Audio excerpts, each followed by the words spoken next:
नमस्कार दोस्तों, स्वागत है आपका अपने YouTube चैनल सिबल्ड जीके पर। तो आज हम शुरुआत करेंगे पॉलिटी के सबसे इम्पोर्टेंट टॉपिक भारतीय संविधान से, जिसमें हम पढ़ेंगे भारतीय संविधान के विकास का इतिहास और जानेंगे कि कैसे भारतीय संविधान का निर्माण हुआ। और इसी टॉपिक में हम संविधान सभा को कवर करेंगे। तो देखते हैं भारतीय संविधान के विकास का इतिहास कैसे हुआ। इसे हम एक कहानी के माध्यम से पढ़ेंगे। आपको सिर्फ मेरे साथ कोऑपरेट करना है। तो चलिए बिना देरी किए वीडियो को शुरू करते हैं। तो अब देखते हैं भारतीय संविधान के विकास का इतिहास, यानी कि भारतीय संविधान का निर्माण कैसे हुआ। सबसे पहले देखते हैं कि संविधान आखिरकार होता क्या है। इसे हम एक परिभाषा के माध्यम से समझने की कोशिश करते हैं। संविधान किसी भी देश का कानूनी दस्तावेज है और किसी भी देश का संविधान उसकी राजनीतिक व्यवस्था का वह बुनियादी सांचा ढांचा निर्धारित करता है जिसके अंतर्गत उसकी जनता शासित होती है, यानी कि जनता पर शासन करने के लिए है कानूनी दस्तावेज है, ठीक है, जिसके द्वारा राजनीतिक व्यवस्था का बुनियादी सांचा ढांचा निर्धारित होता है।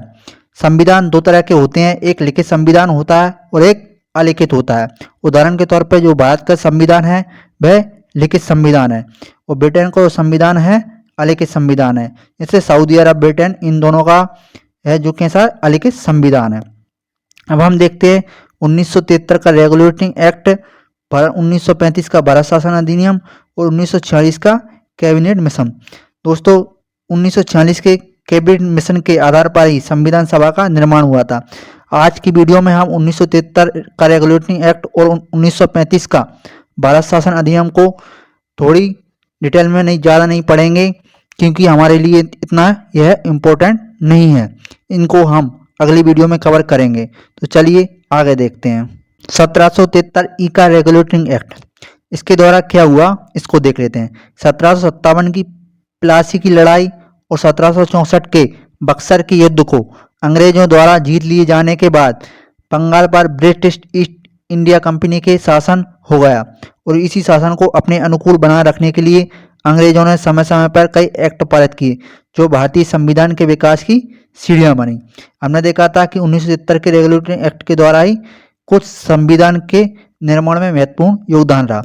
इस एक्ट की कुछ विशेषताएं हैं, उनमें से एक विशेषता इंपॉर्टेंट है जो एग्जाम में अक्सर पूछी जाती है कि रेगुलेटिंग एक्ट के तहत 1774 में कोलकाता में सुप्रीम कोर्ट की स्थापना की गई। इसके जो पहले मुख्य न्यायाधीश थे कौन थे, वो एलिजा एम्पे। कई बार एग्जाम में पूछा गया कि कोलकाता में जो सुप्रीम कोर्ट बनाया गया था उसके जो मुख्य न्यायाधीश कौन थे, वो थे आपके एलिजा एम्पे। इसे याद रखें। ये कब बनाए गए थे? 1773 के रेगुलेटिंग एक्ट के द्वारा। इस सिर्फ आपको इतना ही याद रखना है। अब हम देखते हैं आगे। 1935 का भारत शासन अधिनियम, इसमें क्या हुआ था कि लगभग भारतीय संविधान का लगभग 60% भाग इसी से लिया गया था। या तो हूबहू लिया गया था या उसमें कुछ संशोधन करके लिया गया था। भारतीय संविधान में जो 395 अनुच्छेद थे उनमें से लगभग 250 अनुच्छेद इसी संविधान से लिए गए थे। आपसे एक प्रश्न पूछा जाता है कि भारतीय संविधान में सर्वाधिक स्रोत किस से लिए गए हैं, तो वह आपका 1935 का भारत शासन अधिनियम। अब देखते हैं भारतीय संविधान का बहुत सा भाग इस संविधान से लिया गया। मैंने आपको पहले ही बताया था कि लगभग 60% भाग किससे लिया गया? 1935 के भारत शासन अधिनियम। इसी अधिनियम द्वारा म्यांमार को भारत से अलग कर दिया गया। जो वर्तमान में जो म्यांमार है इसे पहले बर्मा के नाम से जाना जाता था। यह पहले भारत का ही हिस्सा हुआ करता था, लेकिन 1935 के भारत शासन अधिनियम के द्वारा इसे भारत से अलग कर दिया गया और इसी के अंतर्गत भारतीय रिजर्व बैंक अर्थात आरबीआई की स्थापना की गई। 1 अप्रैल 1935 को आरबीआई की स्थापना की गई भारत शासन अधिनियम 1935 के द्वारा। 1940 में कैबिनेट मिशन का गठन हुआ।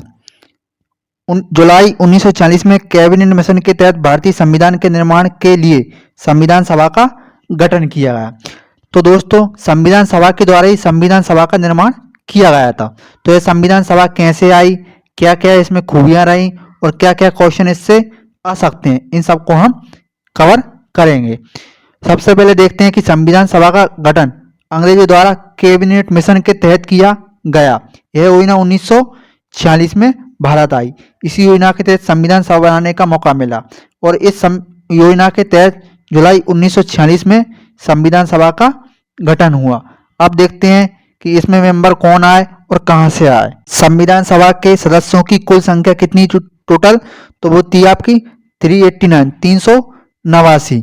इनमें से 292 ब्रिटिश प्रांतों का प्रतिनिधित्व थे, 93 देसी रियासतों के प्रतिनिधि और 4 चीफ कमिश्नर क्षेत्र थे। तो जो हमारा भारत था उसके लगभग 60% क्षेत्र पर ब्रिटिश प्रांत का प्रतिनिधित्व था, यानी कि जो 60% हिस्सा था भारत का उस पर अंग्रेजों का शासन था।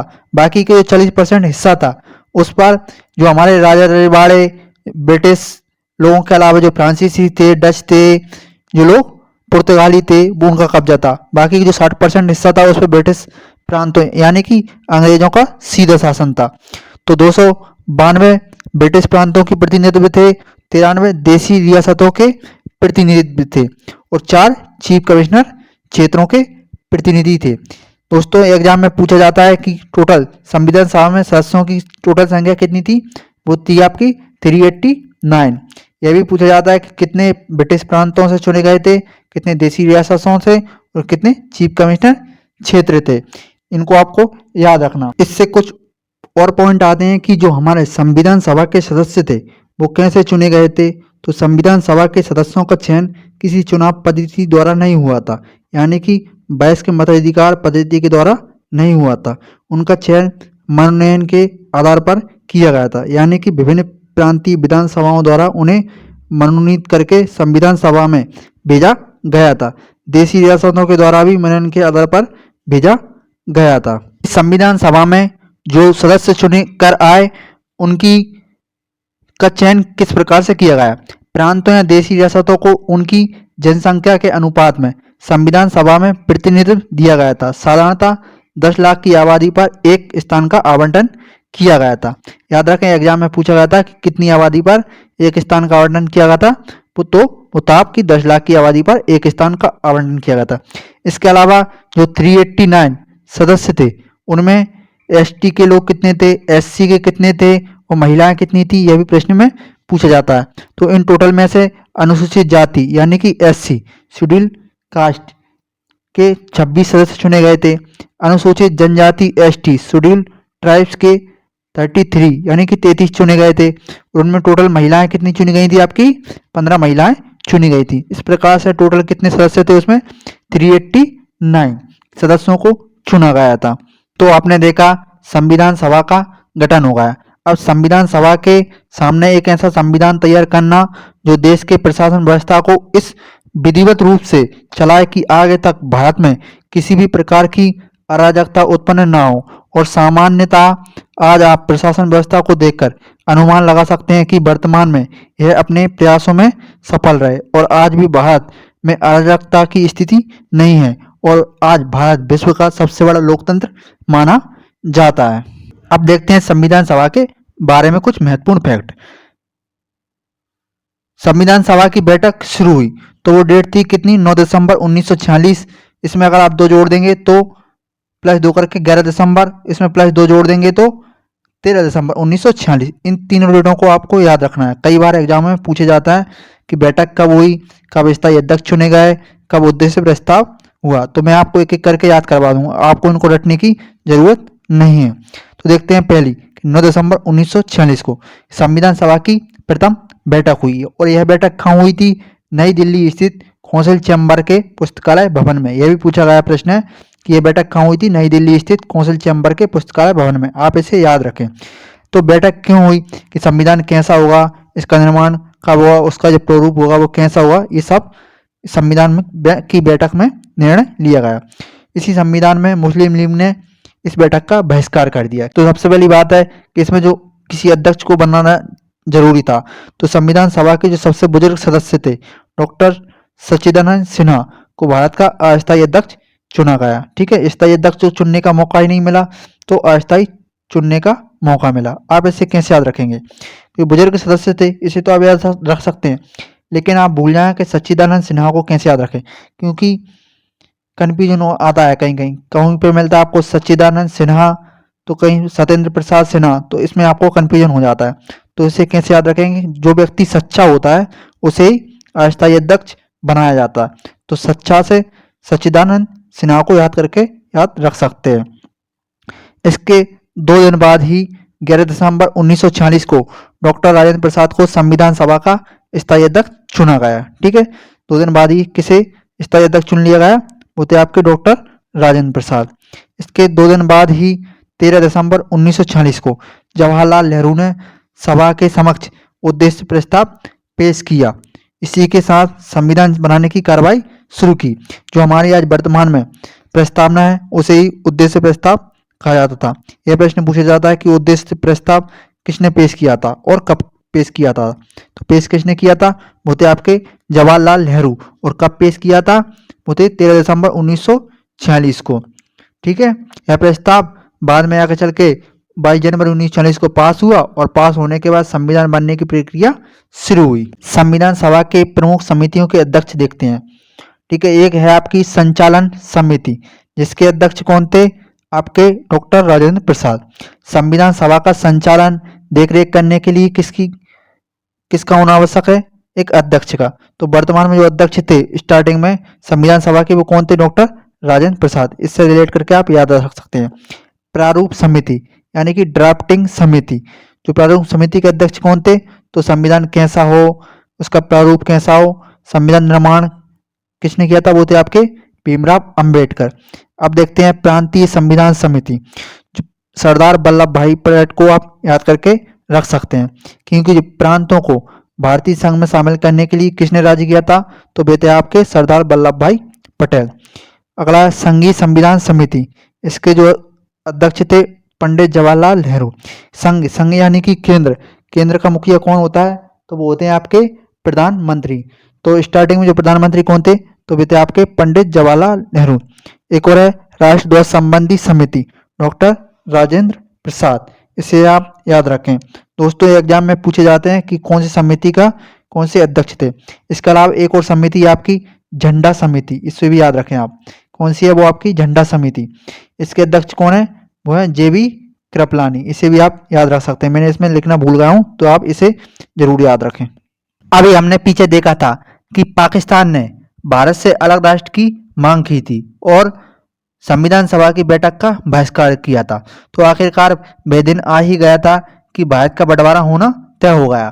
तो 3 जून 1947 को यह घोषणा कर दी गई कि भारत का बंटवारा होगा और भारत से अलग पाकिस्तान नाम का एक देश बना दिया गया।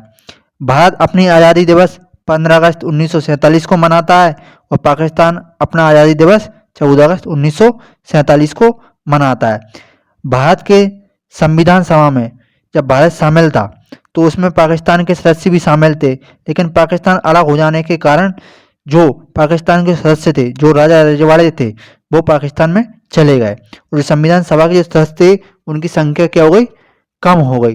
तो देश विभाजन के बाद संविधान का पुनर्गठन 31 अक्टूबर 1947 को किया गया। उस समय जब किया गया तो उस सदस्यों की कुल संख्या कितनी थी, टोटल 299। हमने स्टार्टिंग में देखा था तो कितनी सदस्य थे, टोटल 389। ये स्टार्टिंग में थे, लेकिन पाकिस्तान अलग बन जाने के कारण जो सदस्यों की संख्या कितनी रह गई, वो थी आपकी 299। इनमें से 229 सदस्य प्रांतीय सदस्य थे और 70 सदस्य आपके देशी रियासतों के सदस्य शामिल थे। इन्हें आप याद रखें, एग्जाम में पूछा जाता है। ये तो नहीं पूछा जाएगा, लेकिन 299 देश विभाजन के बाद 299 सदस्य थे। इसी बीच हमने पीछे देखा था कि जवाहरलाल नेहरू द्वारा 13 दिसंबर 1946 को उद्देश्य प्रस्ताव पेश किया गया था और उसी के साथ संविधान बनने की कार्रवाई शुरू हो गई थी। तो अब देखते हैं हम आगे। 22 जनवरी 1947 को उद्देश्य प्रस्ताव की स्वीकृति के बाद संविधान सभा ने संविधान निर्माण हेतु अनेक समितियां नियुक्त की। इनमें प्रमुख थी संघ संविधान समिति, प्रांतीय संविधान समिति, संघ शक्ति समिति, प्रारूप समिति। हमने इनके अध्यक्षों को पहले देख लिया है। तो जो संविधान सभा द्वारा उद्देश्य प्रस्ताव को स्वीकार कर लिया गया और कुछ समितियां का निर्माण कर दिया है कि संविधान बनाने पर कैसा हो, उसका ढांचा कैसा हो, उसके क्या क्या होना चाहिए संविधान में, इन सभी को सम्मिलित रूप से कर दिया गया। PN राव द्वारा तैयार किए गए संविधान के प्रारूप पर विचार विमर्श करने के लिए संविधान सभा द्वारा 29 अगस्त 1947 को एक संकल्प पारित करके प्रारूप समिति का गठन किया है। वेरी वेरी मोस्ट है, इसे याद रखें कि जो संविधान का जो प्रारूप किसने तैयार किया था, वो थे आपके BN राव। ठीक है, इनके प्रारूप पर विचार विमर्श करने के लिए एक समिति बनाई गई, उसका नाम क्या था, प्रारूप समिति। यह समिति कब बनाई गई थी, इस डेट को भी आप याद रखें, 29 अगस्त 1947 को। जो प्रारूप समिति थी उसमें टोटल 7 सदस्य थे। यह भी प्रश्न पूछा जाता कि कितने सदस्य थे, टोटल 7 प्रश्न। इसमें जो अध्यक्ष थे प्रारूप समिति के वो थे आपके भीमराव अंबेडकर, और सदस्य कितने थे, टोटल 6 सदस्य थे। ठीक है, कौन कौन से थे, एन गोपाल स्वामी अयंगर, अल्लादी कृष्ण स्वामी अय्यर, कन्हैयालाल माणिकलाल मुंशी, सैयद मोहम्मद सादुल्ला, BL मित्र और DP खेतान। ये आपसे नहीं पूछे जाते, लेकिन आपको याद रखना है कि अध्यक्ष कौन थे, भीमराव अंबेडकर, प्रारूप समिति के। ठीक है, यहाँ से एक प्रश्न और पूछ लिया जाता है कि जो भीमराव अंबेडकर थे उनका निर्वाचन कहाँ से हुआ था। ठीक है, पहली बार निर्वाचन बंगाल से और देश बंटवारे के बाद निर्वाचन मुंबई से हुआ था। ठीक है, जब देश का विभाजन हो गया 31 अक्टूबर 1947 को, तो कहाँ से हुआ था उनका निर्वाचन, मुंबई से। लेकिन विभाजन से पहले कहाँ से हुआ था, वो उनका पश्चिम बंगाल से। यह भी प्रश्न पूछा गया था, इसलिए मैंने आपको नोट करके बता दिया। अब हम आगे देखते हैं। संविधान सभा द्वारा जो प्रारूप समिति बनाई गई थी, तो प्रारूप समिति ने संविधान के प्रारूप पर विचार विमर्श करने के बाद 21 फरवरी 1948 को संविधान सभा को अपनी रिपोर्ट पेश की। ठीक है, इस डेट को भी आपको याद रखना है, ये भी एग्जाम में पूछी गई थी। फिर उसके बाद संविधान सभा को रिपोर्ट पेश कर दी, तो इस पर कुछ भाषण हुए, प्रवचन हुए। ठीक है, उन देखते हैं कि प्रथम वाचन कब हुआ, 4 नवंबर से 9 नवंबर 1948 तक। द्वितीय वाचन 15 नवंबर 1948 से 17 अक्टूबर 1949 तक। और तृतीय वाचन 14 नवंबर से 26 नवंबर 1949 तक। इसी दिन हमारे संविधान बनकर तैयार हो गया और उसे पारित या अंगीकृत कर दिया गया। यह पूछ लिया जाता है, पारित और अंगीकृत कब किया गया था, तो वो किया गया था 26 नवंबर 1949 तक। ये नहीं पूछे जाते आपसे, ये डेट पूछी जाती है कि 21 फरवरी 1948 को संविधान सभा को प्रारूप समिति ने अपनी रिपोर्ट पेश की थी। अब देखते हैं हम आगे कि दुनिया भर में संविधान को बारीक से परखने के बाद बाबा साहब भीमराव अंबेडकर ने भारतीय संविधान का मसौदा तैयार किया है। उसमें कुछ अच्छे अच्छे शब्द लिए गए, कुछ शासन अधिनियम लिए गए, बहुत सारे। इस प्रकार से जो हमारे भीमराव अंबेडकर थे उन्होंने संविधान का मसौदा तैयार किया और 26 नवंबर 1949 को भारतीय संविधान पूरी तरह से तैयार हो गया और इसे संविधान सभा द्वारा पारित कर दिया गया। जब यह पारित हो रहा था तो उसमें 284 सदस्यों ने हस्ताक्षर किए थे। टोटल कितने थे, 299 थे। लेकिन जब पारित हुआ तो उसमें सदस्य कितने थे, 284। इसे भी आप याद रखें। तो 26 नवंबर को संविधान दिवस मनाया जाता है। लेकिन संविधान को लागू कब किया गया था, तो वो डेट है 26 जनवरी 1950 को भारत में संविधान लागू कर दिया गया और भारत एक गणतंत्र देश बन गया। इसके पीछे रीजन क्या था, क्योंकि ये संविधान बनकर तो 26 नवंबर को तैयार हो गया था, लेकिन 26 जनवरी को लागू क्यों किया है, 2 महीने बाद क्यों किया है। इसकी एक महत्वपूर्ण विशेषता है, क्योंकि 26 जनवरी 1930 को प्रथम स्वाधीनता दिवस मनाया गया था भारत के द्वारा, इसलिए 26 जनवरी एक महत्वपूर्ण दिवस है या डेट है। इसलिए 26 जनवरी 1950 के दिन संविधान सभा द्वारा संविधान को लागू कर दिया गया और भारत एक गणतंत्र देश बन गया। संविधान निर्माण की प्रक्रिया में कुल 2 वर्ष 11 महीने और 18 दिन लगे, क्योंकि बहुत सारे संविधानों से इसको ग्रहण किया गया था, इसलिए इसमें अधिक समय लगा। और संविधान के प्रारूप पर कुल 114 दिन बहस हुई। जिस प्रकार से आज हमारे संसद में बहस होती है उसी प्रकार से प्रारूप पर बहस हुई थी। कितने दिन, 114 दिन। संविधान के निर्माण पर कुछ मिलाकर 63,96,729 रुपये खर्च हुए। यह आपकी एग्जैक्ट है, ठीक है। आप इसे 64 लाख से रिलेट करके भी याद रख सकते हैं। जब संविधान बना तो इसमें कुल 22 भाग, 395 अनुच्छेद और 8 अनुसूचियाँ थी। वर्तमान में बात करें तो 22 भाग, 395 और 12 अनुसूचियाँ हैं। जो 8 अनुसूचियाँ थी उसमें 4 और बढ़ गई हैं। बाकी जो 22 भाग थे वही हैं और 395 अनुच्छेद हैं वही हैं। लेकिन 395 अनुच्छेद में ABCD करके कुछ जोड़ गए हैं। इस प्रकार से कुल लगभग 450 अनुच्छेद हो गए हैं। लेकिन एग्जाम में आपसे यही पूछा जाता है कि वर्तमान में कितने अनुच्छेद हैं, तो वो आपके 395 अनुच्छेद हैं।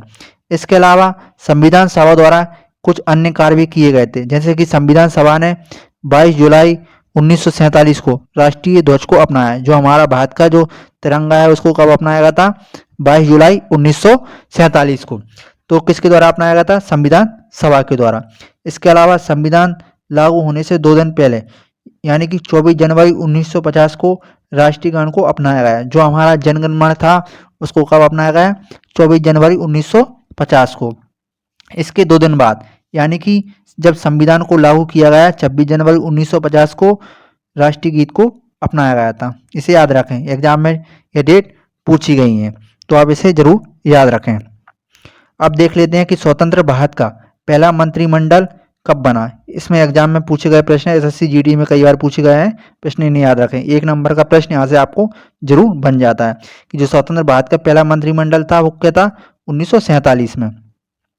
कि जो प्रधानमंत्री थे वे थे आपके जवाहरलाल नेहरू, गृह मंत्री वल्लभ भाई पटेल, शिक्षा मंत्री मोहम्मद अब्दुल कलाम आज़ाद, डॉक्टर जॉन मथाई थे आपके रेल मंत्री, और श्रम मंत्री कौन थे, जगजीवन राम, रक्षा मंत्री बलदेव सिंह, स्वास्थ्य मंत्री राजकुमारी अमृता कौर, और वित्त मंत्री आर के षणमुगम शेट्टी।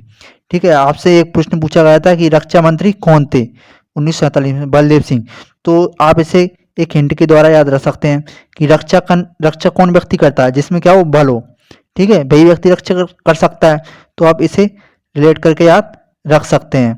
इसके अलावा मैं आपको एक पॉइंट और बता देता हूं कि हमने आगे देखा था, मैंने आपको वहां नहीं बता पाया था उसको, कि जो अंतरिम मंत्रिमंडल का गठन हुआ था तो वो कब हुआ था, 2 सितंबर 1946 को।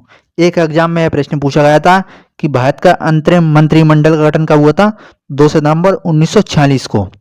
तो दोस्तों, अगर आपको ये वीडियो पसंद आई हो तो कृपया इसे लाइक करें, शेयर करें, साथ में हमारे चैनल को सब्सक्राइब करें। धन्यवाद।